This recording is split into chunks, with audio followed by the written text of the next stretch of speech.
Hello guys, welcome to another video in which we will talk about ultrasonic testing. So how we will calibrate ultrasonic testing, how we will do testing on job, how we will find internal flow. We will see that in this video, so please watch the video till the end. The machine we have is made by EECI, as you can see on the screen. For weld scanning, we have a 70-degree probe with a frequency of 4 MHz. For calibration, we have an IIWV 2-block. For measuring, we have a 12-inch SS scale. Finally, most importantly, we have a welded plate with a thickness of 16 millimeters. We will scan the weld, check the weld quality, and identify any internal defects. I will show you this on the oscilloscope. So, let's first calibrate the 70-degree angle probe.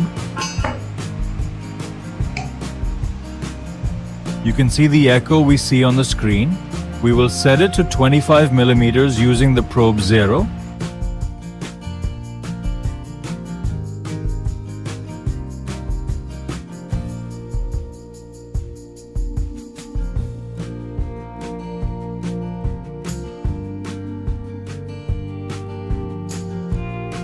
So, our calibration is complete. Now, when we scan the job, we will use a coupler. For scanning with the probe, we need a coupler to ensure there is no air gap between the probe and the base metal. So let's apply the coupler to the scanning area and start the weld scan.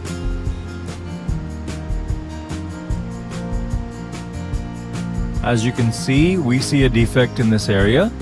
Let's see the echo on the screen. This is actually a discontinuity.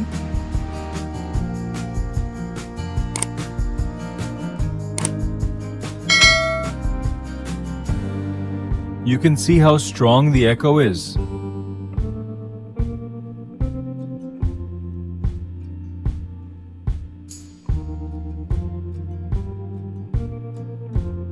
Okay, thanks.